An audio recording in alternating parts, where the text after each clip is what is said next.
차마 붙이지 못한 편지. 가을이 시작되고 있었다.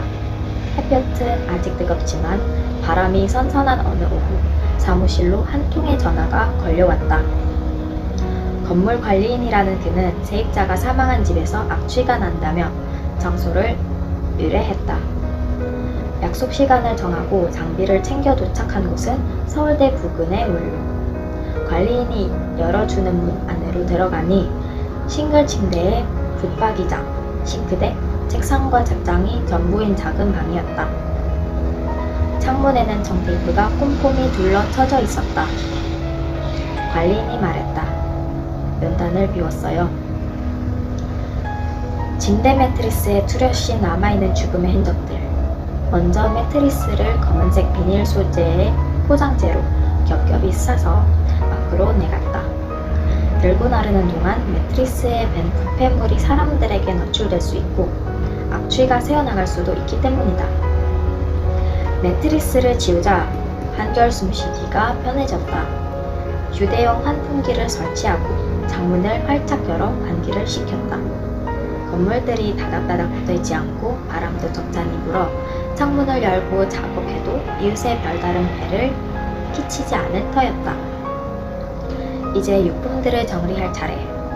제일 먼저 눈에 들어온 것은 책장에 놓인 접시 모양의 상패였다. 상패를 들어 글자들을 읽어보니 놀라웠다. 고인은 서울대 지대를 수석으로 졸업한 예비 치과 의사였다. 책장에는 의사들이 빽빽이 꽂혀있고 책상과 방바닥에도 책이 쌓여 있었다. 그 가운데 군데군데 포스트잇을 붙여놓은 책 하나를 펼쳐보았다. 곳곳에 형광펜으로 줄이 그어져 있었고 영어로 깨알같이 적어놓은 필기가 가득했다.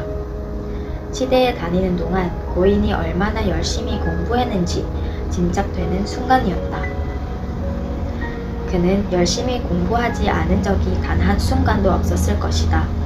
그가 다닌 대학은 상위 1%의 성적이 아니면 지원도 못하는 것 아니던가. 초등학교에 입학한 이후로 그는 학창시절 내내 최고의 성적을 유지하기 위해 노력했을 것이다. 그렇게 열심히 준비해 서울대에 들어가 졸업까지 수석으로 한 수재 중의 수재가 이제 치과 의사가 되어 남부럽지 않게 살 일만 남은 젊은이가 왜 스스로 목숨을 끊었을까? 책들은 박스에 담는 내내 머릿속에는 왜? 라는 질문이 가시지 않았다. 책들 사이에 섞여있던 스프링노트를 펼쳐서 한참을 들여다본 것도 가시지 않은 의문 때문이었다. 노트에는 시 같기도 하고 노래 가사 같기도 한 글들이 페이지마다 적혀 있었다. 가슴 아픈 이별에 관한 글, 달콤한 사랑에 관한 글, 세상에 저항하는 듯한 글이 보였다. 요즘 젊은이들이 듣는 노래 가사인가 싶어 같이 간 젊은 직원에게 물어봐도 모르겠다는 대답뿐이었다.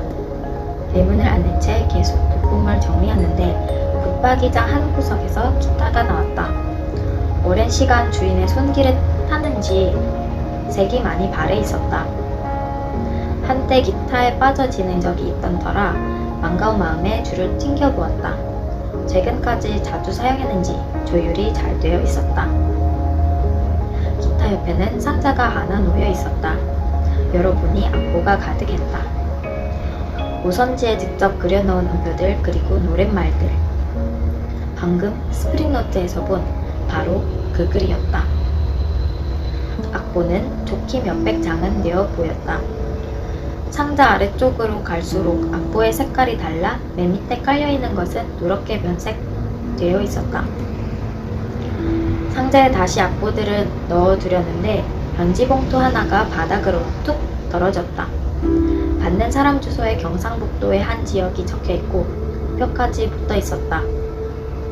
입구가 봉해져 있어 한참을 고민했지만 중요한 편지일 수도 있겠다는 생각에 열어보았다. 그리운 어막해. 날씨가 무척 추워졌어요. 북풍도 센 집에서 한겨울을 또 어찌 지내시려나 걱정이네요. 보일러 돌리는 거 너무 아까워하지 마시고요. 감기 들면 몸 아프지, 약값 들지, 그게 더 손해예요. 참, 아버지 허리 아프신 건 어때요? 좀 괜찮아지셨는지. 이래저래 엄마가 고생이시네요. 혹시 감기가 들면 돈 아낀다고 아픈 거 참지 말고 꼭 병원에 가세요. 먹는 것도 잘 먹어야 해요. 맨날 풀만 먹지 말고 고기도 좀 드세요. 풀은 소염물로나 줘버리고요. 저는 서울에서 재미나게 지내고 있어요. 학교 잘 다니고 밥도 잘 먹고 건강하게 살려. 얼마 전부터는 친구들과 모임을 만들어서 같이 공부하고 있는데 워낙 좋은 녀석들이라 저를 많이 도와줘요. 엄마, 열심히 공부해서 얼른 의사가 될게요. 제가 치과 의사가 되면 최고로 좋은 틀니 해드릴게요. 집도 고쳐드리고 아버지 허리 수술도 해드리고요. 그런 날이 빨리 왔으면 좋겠어요. 잘 지내고 있지만 그래도 엄마가 보고 싶어요. 다정한 아들이었다. 편지 구석구석 엄마에 대한 깊은 사랑이 느껴졌다. 얼른 부모님을 호강시켜드리고 싶다는 의지도 엿보였다. 이미 졸업을 했으니 왜 오래전에 써놓았던 편지였을 것이다. 그런데 왜 보내지 않았을까? 왜 죽음의 길을 떠나야만 했을까? 빛나는 미래를 눈앞에 두고 사랑하는 어머니를 남겨두고 이 세상에 이유 없는 죽음은 없다. 그 이유가 무엇인지는 알 수 없지만 분명한 것 하나는 그가 죽음보다 삶을 더 고통스러워했다는 사실이다. 난 보기에는 부럽기만 한 그의 삶에도 견디기 힘든 고통이 숨어 있었다. 그게 무엇이었을까? 편지를 다시 악보 상자에 넣는데 젊은 직원이 말했다. 작곡가가 꿈이었나봐요. 무슨 소리야. 서울대 지대 수석 졸업생인데. 그건 졸업한 학교죠.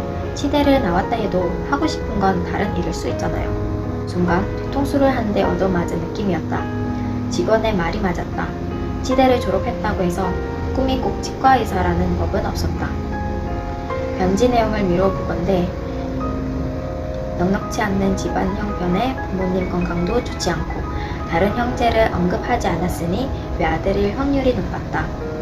그가 의사가 되고자 했던 이유일 것이다.